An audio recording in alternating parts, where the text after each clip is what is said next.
Yo sobat, jumpa lagi dengan Aniki bersama dengan admin Kadok. Kali ini Aniki akan membahas seorang ahli bela diri dari Bajikuan, yaitu Lee Suwen, dengan kelas Lancer dan Assassin di dalam gamenya. Ada juga versi Berserker di dalam anime Fight Extra Last Encore. Yuklah, tanpa basa-basi lagi, mari kita mulai.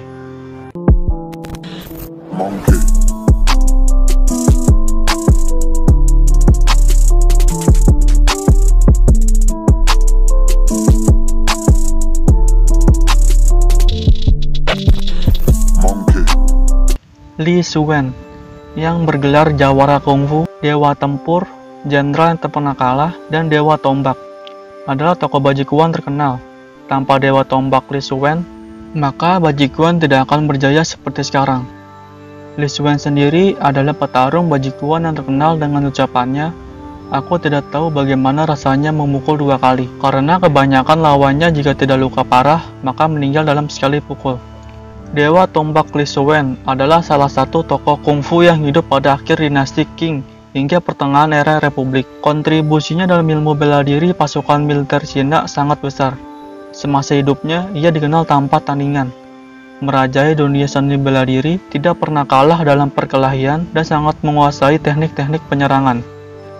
Lee Suwen lahir di desa Wang Nanlian, daerah Yansan, kota Changzhou, provinsi Hebei, berprofesi sebagai pengajar kungfu. Ia lahir dalam keluarga petani yang sangat miskin. Lee Suwen sejak kecil sangat cerdas dan mempunyai kewaspadaan tinggi. Karena sejak kecil hidup berbalut kemiskinan, ia belajar menjadi Wuchou dalam pertunjukan opera dan bersiap untuk menekuni lebih lanjut peran tersebut. Ayahnya tidak mengizinkan dan mendorongnya untuk berlatih bela diri hingga tingkat tertinggi untuk mengubah nasib. Karena perawakannya kecil dan keluarganya pun miskin, banyak guru kungfu yang tidak mau menerimanya sebagai murid.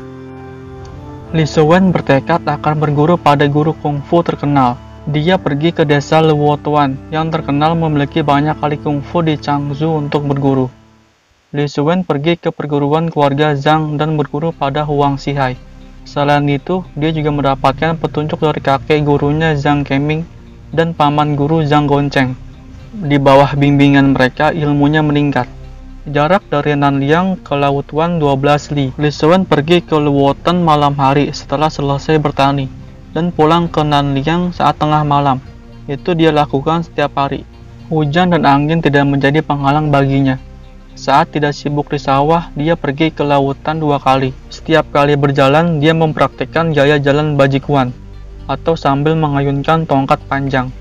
Sehingga lama-lama ilmu kungfunya semakin lihai. Lee Suwen berlatih selama 12 tahun di Luotuan. Begitu tekunnya dia berlatih, sehingga dijuluki si gila, dan juga gila tombak.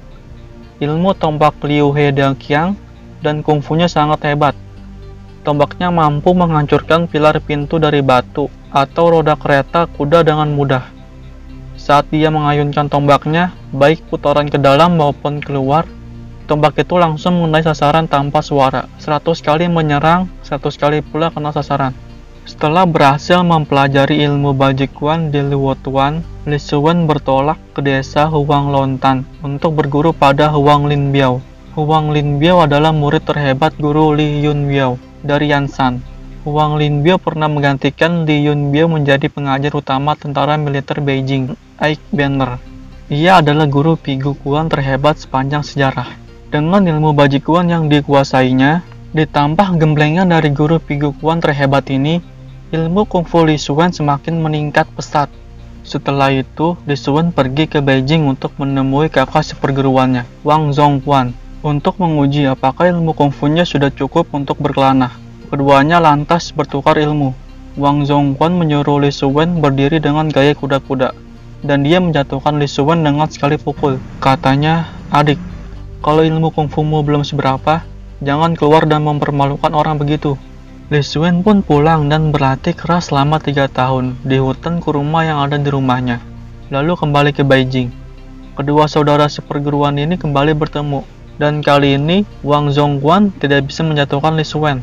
Dia pun menguji adik seperguruannya itu. Lee Suwen lalu mengikuti Wang Zhongguan berkeliling ke Beijing, dan berkali-kali mengikuti pertandingan tombak, tanpa pernah kalah sekalipun. Di Beijing, setiap hari pada pukul 9 hingga 11 malam, Li Suwen mempraktekkan langkah bajikuan mengelilingi tembok kota sepanjang 40 li, seperti orang jogging. Pada 1895, Yuan Shikai, seorang jenderal sekaligus politisi penting pada akhir dinasti Qing, mengadakan pelatihan tentara di lapangan pengembalaan kuda dan memanggil Li Suwen untuk menjadi pelatih.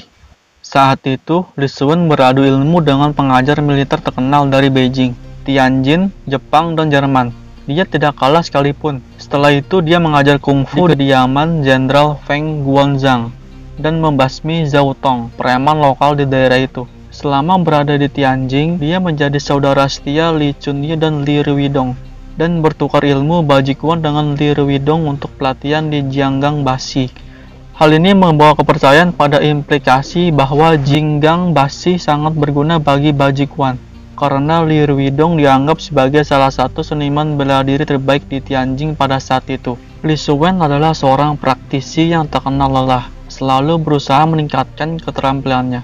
Musim dingin dan musim panas dia terus berlatih. Dikatakan bahwa dia tidak pernah bangun di malam hari dan pergi ke kamar mandi tanpa berlatih tombak 50 kali. Menurut tradisi, bahkan ketika dia memasukkan ujung tombak ke pakaiannya dan hanya menggunakan tangan kiri untuk mengendalikan tombak, dia masih tidak bisa dikalahkan. Dalam satu cerita, dia membunuh seekor lalat dengan tombak tanpa memecahkan jendela di depannya. Di cerita lain, dia menggunakan tombaknya untuk mendorong paku ke dinding, yang bahkan sulit dicabut sekalipun kita menggunakan kekuatan. Li Suwen bukan orang yang baik. Dia menghadapi banyak tantangan sepanjang hidupnya, dan sering membual kepada penantang yang hidupnya akan berakhir. Bahkan hari-hari terakhir Li Suwen terjadi karena masalah perselisihan. Li Suwen ditantang untuk berkelahi dengan tombak oleh seorang pria yang jauh lebih muda. Meskipun lebih dari 70 kali, Li Suwen menerima tantangan itu dan membunuh lawannya. Keluarga petarung yang kalah bersekongkol dan meracuni Li Suwen. Inilah akhir dari petarung terkenal itu. Di sisi lain, Li Suwen dikenal karena pengabdiannya yang penuh semangat pada seninya. Setiap pada kesempatan, dia berlatih dengan senjata favoritnya. Garis keturunannya hingga hari ini masih mempertahankan praktik senjata yang tidak biasa ini. Guru yang hebat menghasilkan siswa yang hebat. Banyak dari mereka yang belajar dari Li Suwen menjadi tokoh penting dalam sejarah seni bela diri. 4 muridnya dari desa Luotong adalah Han Huocheng, Ma Yingtu, Ma Fengzhu, dan Zhao Shude. Keempatnya memperkenalkan bentuk bajikuan ke Akademi Bela Diri Pusat di Nanjing, sebuah organisasi yang sangat penting pada waktu itu, yang didedikasikan untuk memodernisasi teknik dan pendidikan bela diri. Ini dilakukan selama periode Republik. Meskipun bukan karena niat jahat, Li Suwen telah membunuh terlalu banyak orang selama hidupnya, baik dalam pertandingan atau sekedar membela diri, menyebabkan kerabat korban menyimpan dendam. Dia mati karena teh beracun yang disajikan oleh salah satu dari mereka, menjadikan kematiannya sebagai pembalasan karma. Bagaimanapun, reputasinya sebagai salah satu seniman bela diri terbesar di dunia masih ada hingga hari ini. Oke, itulah dia kisah singkat dari Li Suwen. Cukup sekian dan terima kasih sobat. Sampai ketemu lagi. See you.